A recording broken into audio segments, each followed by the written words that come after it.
नमस्कार. गुरुच्या गप्पा कार्यक्रमामध्ये आज आपल्या समवेत आहेत प्रसिद्ध अभिनेते किरण माने सर. खरं तर गुरुच्या गप्पांमध्ये आज आपण त्यांच्याशी संवाद साधणार आहोत. नमस्ते सर. नमस्ते. काय सांगाल सर? छत्रपती शिवाजी महाराज हा म्हणजे संबंध महाराष्ट्राचा जगाचा काळजाचा विषय आहे आणि आमच्या कलाक्षेत्रात छत्रपती शिवाजी महाराजांवर अनेक कलाकृती निर्माण होत राहतात, वर्षानुवर्षे निर्माण होत आहेत. जेव्हापासून सिनेमा सुरू झाला, नाटक सुरू झालं तेव्हापासून सुरू होत आहेत. आजपर्यंत तो विषय सिनेमा नाटकवाल्यांचा अत्यंत आवडता विषय आहे, कारण त्या विषयांना प्रेक्षक येतात, कारण प्रेक्षकांच्या काळजात छत्रपती शिवाजी महाराज आहेत. पण मला एक जाणवलं की आमच्या नाटक सिनेमातून जे छत्रपती शिवाजी महाराज दाखवले गेले ते अत्यंत मर्यादित दाखवले गेले आणि म्हणजे ते फक्त अफजल खान, शाहिस्ते खान, आग्र्याहून सुटका, पन्हाळगडाचा वेढा अशा ठराविक गोष्टींपुरतंच त्यांना मर्यादित ठेवलंय. त्या पलीकडे समुद्रासारखे अथांग असलेले छत्रपती शिवाजी महाराज हे दाखवलेच गेले नाहीत. दाखवले गेले नाहीत असं म्हणण्यापेक्षा लपवले गेलेत असं मला जाणवलं. कारण छत्रपती शिवाजी महाराजांच्या अनेक कलाकृतींमधून फक्त एक ठराविक शत्रू दाखवून मुस्लिम द्वेष पसरवणं हा एक काहीतरी अजेंडा पसरवल्यासारखा वाटला. एकतर छत्रपती शिवाजी महाराज कुठल्याही धर्माविरुद्ध किंवा कुठल्याही जातीविरुद्ध नव्हते. स्वराज्याचा शत्रू तो त्यांचा शत्रू होता. म्हणजे त्यांनी चंद्रराव मोरेलाही कापला, कृष्णा कुलकर्ण्यालाही कापला आणि अफजल खानालाही फाडला. स्वराज्याच्या वाटेला जो आला तो सोडला नाही त्यांनी, मग तो कुठल्याही जाती धर्माचा असो.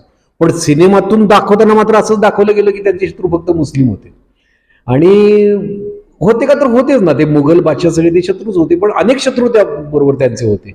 पण त्यांच्याविषयी विस्तारानं सांगितलं गेलं नाही हे मला जाणवत होतं. आणि ते जरी शत्रूंचं जाऊ द्या, छत्रपती शिवाजी महाराजांची संवेदनशीलता, त्यांची स्वराज्याची संकल्पना नेमकी काय होती, त्यांचं रयतेविषयी, कष्टकरी जनतेविषयी काय त्यांची वागणूक होती किंवा त्यांनी काय कायदे केले होते, काय नियम केले होते, याच्याविषयी कुठल्याच सिनेमात कधीच सांगितलं गेलं नाही. आणि त्यातला सगळ्यात महत्त्वाचा प्रसंग त्यांच्या आयुष्यातला म्हणजे राज्याभिषेक. ज्या राज्याभिषेकाचा हेतू फार उदात्त होता, फार मोठा होता. म्हणजे त्या राज्याभिषेकानंतर जे झालं, जे त्यांनी अभिषिक्त राजा झाल्यानंतर त्यांनी जे केलं ते अगदी आपण नेऊन जोडलं तर संविधानाच्या निर्मिती इतकं ते कार्य झालं होतं. रयतेत स्वातंत्र्य, समता प्रस्थापित करण्यासाठीचे प्रयत्न होते सगळे ते.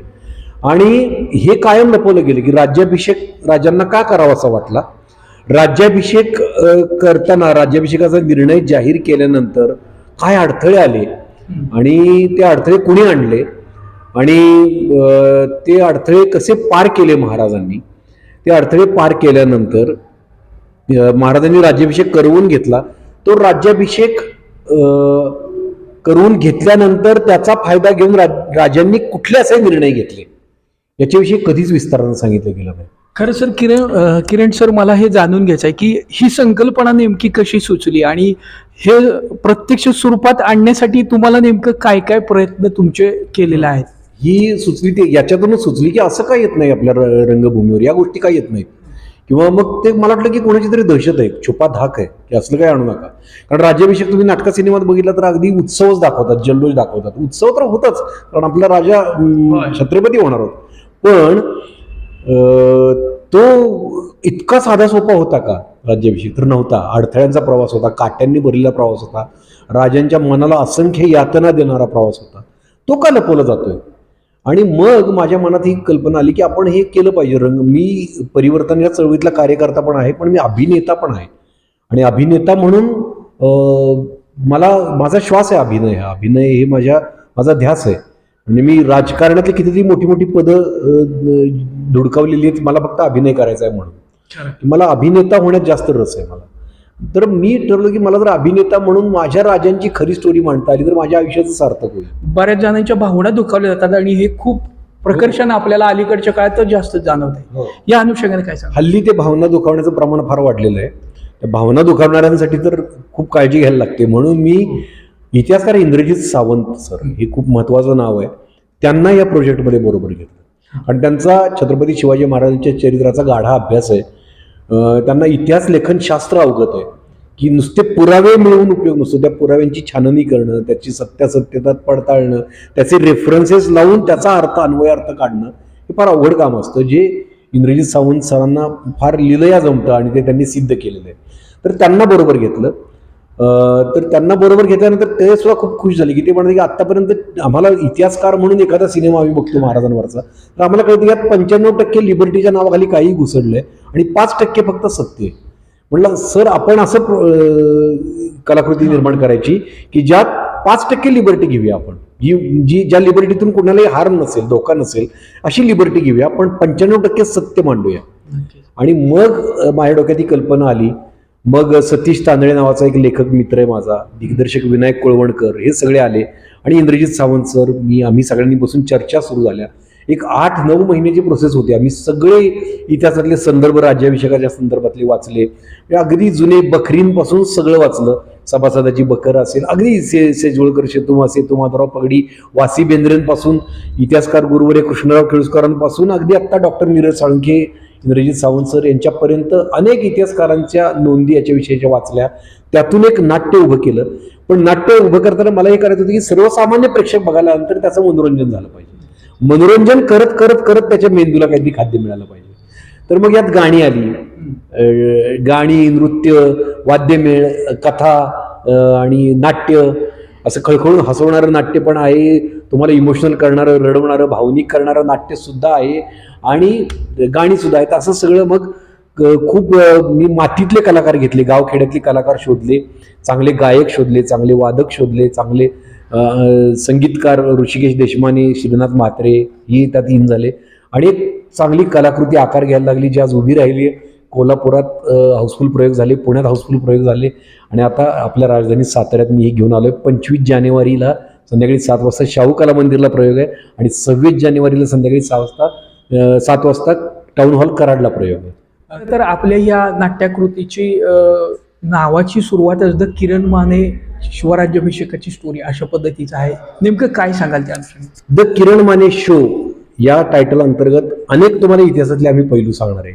त्यातला हा पहिला अध्याय आहे स्टोरी शिवराज्याभिषेकाची. द किरण माने शो ह्या बॅनर खाली तुम्हाला सत्य कथन करणारे इतिहास किंवा आपले महामानव तुम्हाला पाहायला मिळतील. महामानवांचे अनेक पैलू पाहायला मिळतील. जसं आता आम्ही पहिला छत्रपती शिवाजी महाराजांचा राज्याभिषेक, त्यानंतर एखादा आमचा दुसरा अध्याय येईल छत्रपती शिवाजी महाराजांचा दुसरा राज्याभिषेक, छत्रपती संभाजी महाराजांच्या राज्याभिषेकावर आम्ही बोलू, किंवा छत्रपती संभाजी महाराजांची जी बदनामी केली गेली पण खरे छत्रपती संभाजी महाराज कसे होते याविषयीचं एखादं नाट्य येईल आमचं.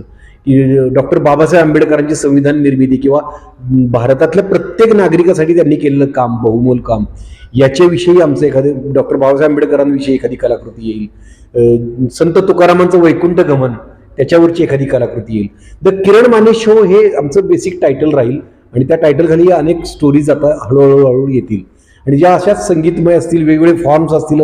जसं आम्ही रंगभूमीच्या इतिहासात पहिल्यांदा ही स्टोरी मांडली, जर रंगभूमीच्या इतिहासात एक वेगळा फॉर्म आम्ही इन्व्हेंट केलाय, जो नाटकात तुम्हाला बघायला मिळेल की संगीत, नृत्य, नाटक आणि स्टोरी टेलिंग असं सगळ्याचा मिलाफ आहे. सगळी लोकगीतांचे सगळे फॉर्म्स आहेत, कव्वाली आहे, रॅप आहे आणि ऑपेरा सुद्धा आहे, असं सगळं यात आहे. त्यामुळे असे वेगवेगळे फॉर्म्स तुम्हाला या माध्यमातून बघायला मिळतील. चित्रपट, नाट्य, कला सर्वच बाबींनी स्वतःचा एक असं वेगळा ठसा उमटवणारे मात्र कायमच चर्चेत राहिलेले असे द किरण माने, जेव्हा तुम्हाला मनातून काय नेमकं वाटलेलं आहे ही कलाकृती करताना?